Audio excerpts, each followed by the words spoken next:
ټولو خویندو او وروڼو ته سپیشل سلامونه وړاندې کوم. زیاته موده وروسته راځو په کرکټ باندې بحث کوو. لوبې هم نشته، کورونا هم شته.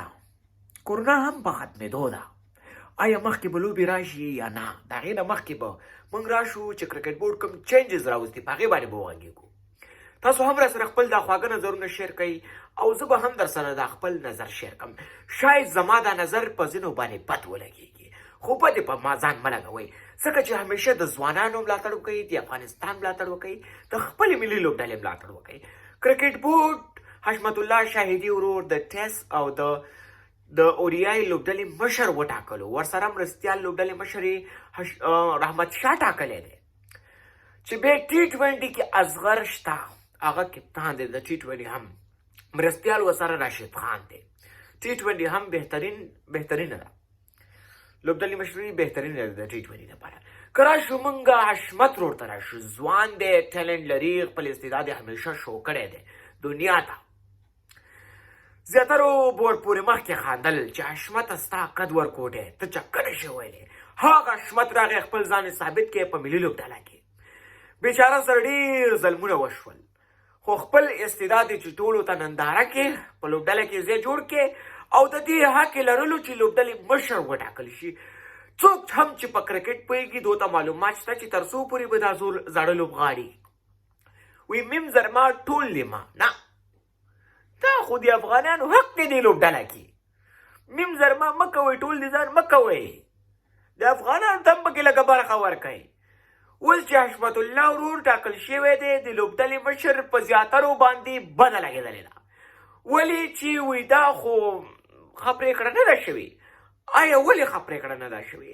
تر څو پورې به زموږ اصغر ورور کپتان وي، تر څو پورې به هغه ریټایرمنټ نه اخلي، تر څو پورې به موږ ځوانانو ته وخت نه ورکوو. دغه ځوانان به پس ته راځي او همدغې لوبډله کې به لوبېږي. دا نور انډر 19 ولا ښایم دی. حشمت الله شاهدي ورور دلته په نیوزیلینډ کې انډر 19 کړی و 2010 او 9 هغې وخت کې. هغه د الحمدلله 2021 دی د لوبډلې مشر نن ټاکل شوی دی، کپتان ټاکل شوی دی. زه خپله ډېر مصروفه یم کار سره او کرکټ هم نشته. په کرکټ باندې همیشه موږ خبرې کوو او بیا چې ظالم کوم کار وکړي په هغه باندې نیوکه کوو. خو ګورئ خویندو ورونو، اصغر چې کله هم کپتان و، ښه کپتاني کړې ده. زه دا نه یم چې نه ده کړې، افغانستان ته یې بریاوې راوړي دي، د هغه هم موږ باید قدر وکړو.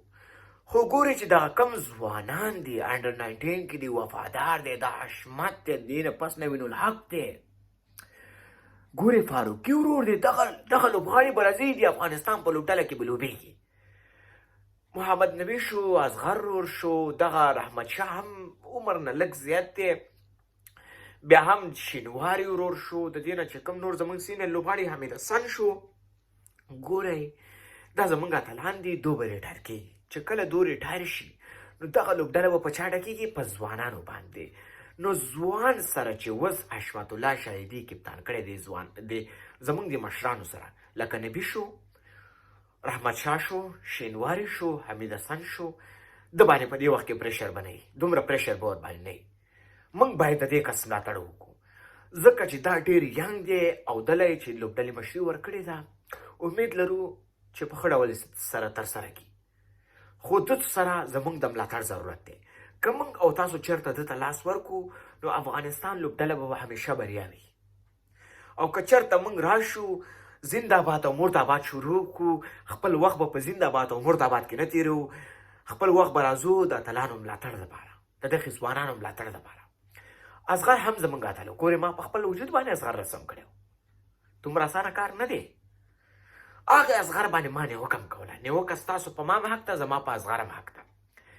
زه دا درته اوس هم وایم چې د اصغر ستانکزي ورور نه په کریم جنت کې ډېر ښه ټیلنټ دی. که چېرته اصغر همدغسې ډلبازي کوله نو د کریم جنت فیوچر تباه کېدلو، د سلیمان خېل فیوچر تباه کېدلو د خپل ورور د وجې. اوس به هغو ته هم چانس ورکول کېږي او د افغانستان لوبډله به پرمختګ هم وکړي. په دې باندې د اصغر مینوال نه خفه کېږي چې لوبډلې مشرۍ نه لرې کړی دی. دو زیاتره دا وایي چې دا بخت لري.